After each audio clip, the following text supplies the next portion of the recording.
Sir മഹാഗുരു ശരണം sir. നമസ്കാരം sir. നമുക്കൊരു ചോദ്യം വന്നതാണ് പ്രേക്ഷകരുടെ അടുത്തുനിന്ന്.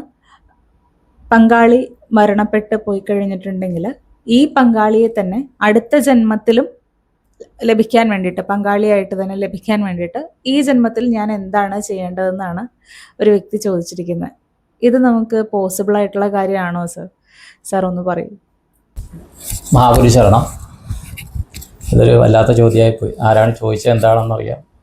ജീവിത പങ്കാളി ആയിട്ട് വേർപെട്ട് പോയി കഴിഞ്ഞാൽ അടുത്ത ജന്മത്തിലും അതുപോലെ തന്നെ ഭാര്യയോ ഭർത്താവോ ആയിട്ട് ഇത് ചെയ്യുന്നതാണ്. സാധ്യതകളുണ്ട്, തീർത്തും പറയാൻ പറ്റുകയില്ല. പക്ഷേ ആഗ്രഹങ്ങൾ സാധിച്ചില്ലെന്ന് വെച്ചാൽ, ഇപ്പോൾ ചെറുപ്പകാലത്താണ് പോയതെങ്കിൽ അടുത്ത ജന്മത്തിൽ ഭാര്യ ഭർത്താക്കന്മാരാകാനുള്ള സാധ്യത കൂടുതലാണ്. കാര്യം മിനിമം 7 ജന്മങ്ങളിൽ ഭാര്യയോ ഭർത്താവായിട്ട് ജെൻഡർ മാറിയിരിക്കും. ആ ദാമ്പത്യ ബന്ധം തുടരുമെന്നാണ് പറയുന്നത്. പക്ഷെ ഇങ്ങനെ ആഗ്രഹിക്കുന്നത് ഒരു 10% ആൾക്കാർ കാണുമോ എനിക്കറിയില്ല. സാധാരണ എല്ലാവർക്കും ഈ ജന്മത്തിൽ ഇതുകൊണ്ട് മതി എന്നുള്ളത്. വേറെന്ന് പറയട്ടെ, നമ്മൾ ഈ ആൾക്കാർ മനസ്സിലാക്കിയിരിക്കുന്ന, നമ്മൾ ഇപ്പോൾ ഈ ലൈഫിൽ ഇത് കിട്ടി. ഇപ്പം ഞാനാണെങ്കിൽ രംഗനാഥപ്പൈ കമലാബായി അവരുടെ മകനായിട്ട് എനിക്ക് ഈ ശരീരം കിട്ടി. അടുത്ത ജന്മം ഏതായാലും രംഗനാഥപ്പൈ കമലാബായിയുടെ മകനായിട്ടുള്ള ശ്രീനിവാസപ്പൈ അല്ല ഞാൻ വേറൊരു ദേശത്താകാം, ഇതിലാകാം. അപ്പോൾ ആ സമയത്ത് ഞാൻ ജനിക്കുമ്പോഴത്തേക്കും ആ ദേശത്തിൻ്റെ കാർമ്മികം, എൻ്റെ സമൂഹത്തിൻ്റെ കാർമ്മികം, എൻ്റെ കുലത്തിൻ്റെ കാർമ്മികം, എൻ്റെ രക്ഷകർത്താക്കളുടെ മാതാപിതാക്കളുടെ കാർമ്മികം കൊണ്ടാണ് ഞാൻ ജന്മം കൊള്ളുന്നത്. ആ സമയത്തെ എൻ്റെ തോട്ട് പ്രോസസ്സുകൾ വേറെയായിരിക്കും. അപ്പോൾ ഇപ്പോഴത്തെ ഇത് വെച്ചിട്ടാണ് ആൾക്കാർ പറയുന്നത്. ഇപ്പോൾ നിസ്സാരം ഒരു കാര്യം പറഞ്ഞാൽ നമ്മളെല്ലാവരും 10ാം ക്ലാസ് എഴുതിയതാണ്. ഇപ്പോഴത്തെ പിള്ളേർക്ക് അത്രയും ഫീൽ ചെയ്യുന്നില്ല. കാര്യം 11ഉം 12ഉം കൂടി കണ്ടിന്യൂ ചെയ്യുന്നുണ്ട്. 10ാം ക്ലാസ് എഴുതുമ്പോൾ ഈ ക്ലാസ് തീരാണ്ട് നീണ്ടു പോയിരുന്നെങ്കിൽ, ഫൈനൽ എക്സാം വരാണ്ടിരുന്നെങ്കിൽ എന്ന് ആഗ്രഹിച്ചിരുന്ന ആൾക്കാരുണ്ട്. ആണുങ്ങളെക്കാളും കൂടുതൽ പെൺകുട്ടികൾ അയ്യോ പാവം പറഞ്ഞ് പണ്ട് മറ്റേ ഓട്ടോഗ്രാഫിൻ്റെ 500 പേജിൻ്റെ ബുക്കൊക്കെ വാങ്ങിച്ചിട്ട് ഓട്ടോഗ്രാഫ് എഴുതിയ ടീമൊക്കെ കാണും. ഇപ്പോഴതൊക്കെ നോക്കുമ്പോൾ, ഇപ്പോൾ എൻ്റെ സഹോദരി തന്നെ ഇപ്പോൾ അവിടെ ഒരു സ്കൂളിൽ ഹെഡ് മിസ്ട്രസ്സാണ്. അവൾ 10ാം ക്ലാസ് എഴുതി വന്ന ദിവസം ഒരാഴ്ചത്തേക്ക് അവൾ ഏതൊക്കെ ഭക്ഷണം കഴിച്ചില്ല, കരച്ചിലും വീഴ്ചയുമായിരുന്നു. അന്ന് മൊബൈലും ഒന്നുമില്ല എന്നുവെച്ചാൽ. ഇപ്പോൾ നോക്കും, ഇപ്പോൾ അതിലേക്ക് ചില കുട്ടികളുമായിട്ടൊക്കെ ചില കൂട്ടുകാരുമായിട്ടൊക്കെ ഫ്രണ്ട്ഷിപ്പ് ഉണ്ട്. പക്ഷേ അന്ന് നമ്മുടെ ലോകം അവസാനിച്ചാൽ മതിയെന്നൊക്കെ തോന്നിപ്പോകും. പക്ഷേ ഈ ജീവിതം കഴിയുമ്പോൾ, ഈ ശരീരം വിട്ട് കഴിയുമ്പോൾ ഇതുമായിട്ട് ബന്ധപ്പെട്ട ആ കാർമിക് എനർജീസ് ന്യൂട്രലാകും. ചിലത് സപ്ലി എഴുതാൻ മാറും. അപ്പോഴത്തേക്കും ഒരു പക്ഷേ ആ ആളെ തന്നെ ഭാര്യയോ ഭർത്താവോ ആയിട്ട് കിട്ടാം. പക്ഷെ അതിലും കൂടുതൽ കാർമിക് റിലേഷനിൽ കണ്ടിരിക്കുന്നത്, ഒരു കുടുംബത്തിലെ തന്നെ അപ്പൂപ്പൻ അമ്മൂമ്മ ഇതായി കഴിഞ്ഞാൽ അവരുടെ തന്നെ കൊച്ചുമക്കളുടെ മക്കളായിട്ട് ജനിച്ചത് ലൈവ് എക്സാമ്പിളുണ്ട്. അപ്പോൾ ചോദിക്കുക എന്താണ് ഇതിൻ്റെ തെളിവെന്ന് ചോദിച്ചാൽ അവരുടെ മാനറിസങ്ങളാണ്. 2 വയസ്സുള്ള ഒരു കുട്ടി, ആ കുട്ടിയുടെ 5 വർഷം മുമ്പ് മരിച്ചുപോയ അമ്മൂമ്മയുടെ ഫ്രണ്ട്സിനെ കാണുമ്പോഴത്തേക്കും നല്ല പരിചയം പോലെ ചിരിക്കാനും എന്തോ ഒക്കെ അവരുടേതായ ഭാഷയിൽ സംസാരിക്കുന്നുണ്ടെങ്കിൽ, എല്ലാവരോടും സംസാരിക്കുകയാണെങ്കിൽ കുഴപ്പമില്ല. ചിലരോട് മാത്രം സംസാരിക്കുമ്പോൾ എന്തോ കണക്ഷൻസ് ഉണ്ട്. അവരെ കാണുമ്പോഴത്തേ അഭിവാദ്യം ചെയ്യുമ്പോൾ, അത് ചെറുപ്രായം തൊട്ട് അവരെ കാണുമ്പോൾ അഭിവാദ്യം ചെയ്യുമ്പോഴത്തേക്കും എന്തോ കണക്ഷൻസ് അതിലുണ്ട്. നമുക്ക് തെളിവുകളില്ലാത്തതുകൊണ്ടാണ്. ഈ തെളിവുകളെല്ലാം കയ്യിൽ തന്നു കഴിഞ്ഞാൽ മനുഷ്യൻ കാർമ്മികം ഉണ്ടാക്കി വെക്കുകയല്ല. കാർമ്മികം കുറേ ഉണ്ടാക്കി വെക്കണം. കാർമ്മികം ഉണ്ടാക്കി വെച്ച് അത് ന്യൂട്രലൈസ് ചെയ്യാൻ പല ജന്മങ്ങൾ മനുഷ്യനെ എടുക്കണം.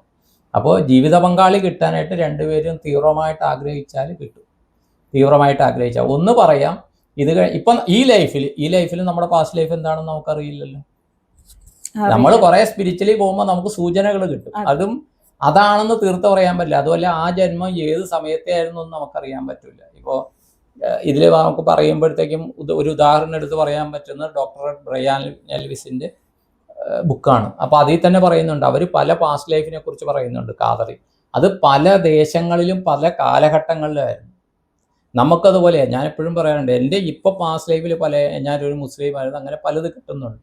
അത് കിട്ടുമ്പോഴത്തേക്കും നമ്മൾ ഏത് സമയത്ത് ഈ ജന്മത്തിലെ ചില മോമെന്റ് നമ്മളെ അത് സ്വാധീനിക്കുന്നുണ്ട്. പക്ഷെ അത് ഏത് കാലഘട്ടമാണെന്ന് നമുക്കറിയാൻ പറ്റില്ല. അത് നമ്മൾ അന്വേഷിച്ച് പോകുമ്പോൾ ദ്വാപര യുഗത്തിലെ ഗോപികമാരുടെ കാലഘട്ടം വരെയും വരും. അത് വരും. ശ്രീ എമ്മോ ഒക്കെ പറഞ്ഞിട്ടുണ്ട്.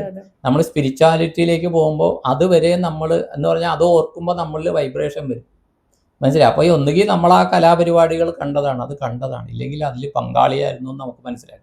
തെളിവുകൾ ചോദിച്ചാൽ ഒന്നുമില്ല, നമ്മുടെ മനസ്സിൻ്റെ നൊസ്സുവാണെന്ന് തന്നെ പറയാം, അല്ലേ? ഇത് തന്നെ ഇതിലൊരു നമ്മൾ സന്തോഷം കണ്ടെത്തുന്നു. നമ്മൾ കൃഷ്ണന്റെ കാലത്ത് ഗോപികമാരായിരുന്നു എന്ന് പറഞ്ഞിട്ട് നമ്മൾ സന്തോഷം കണ്ടെത്തുന്നു. സന്തോഷം കണ്ടെത്താൻ നമുക്ക് ഒരു സൂപ്പർ മാർക്കറ്റിലും കിട്ടാത്ത കാര്യമാണ്, അല്ലേ? പണ്ട് ഹാപ്പി ജാമെങ്കിലും കഴിച്ചാൽ സന്തോഷം ഉണ്ടാകുമായിരുന്നു. ഇപ്പൊ ഹാപ്പി ജാം ഇല്ലാന്നോ, അല്ലേ? ഹാപ്പി ജാം കഴിക്കുമ്പോഴേ സന്തോഷം കൊണ്ട് എനിക്ക് ഇരിക്കാൻ വയ്യെന്ന്. ഇപ്പൊ ആ ജാം ഇല്ലാത്തതുകൊണ്ട് സന്തോഷിക്കാൻ ഇതൊക്കെയാണ് പോംവഴിയുള്ളത്.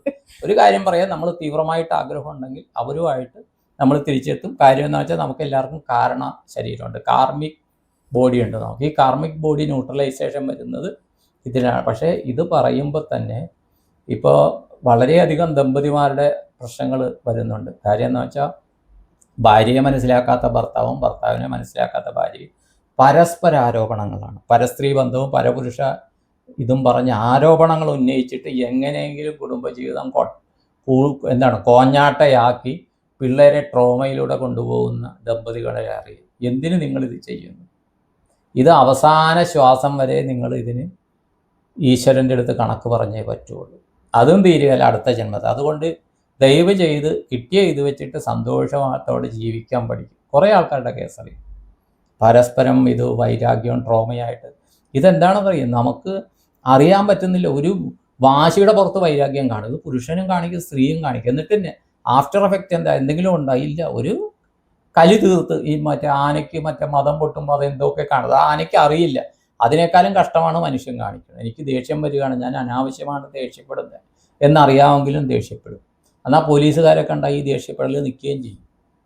ചാമ്പെന്നറിയാം പോലീസുകാർ, ലാത്തിക്ക് അടികൊള്ളുമെന്ന് അറിയാം, ഇത് ചെയ്യും. അതുകൊണ്ട് സന്തോഷത്തോടെ ജീവിക്കുക, തീവ്രമായിട്ട് ആഗ്രഹിക്കുക, യൂണിവേഴ്സ് സാധിച്ചു തരും. ഓക്കെ, നന്ദി, നമസ്കാരം.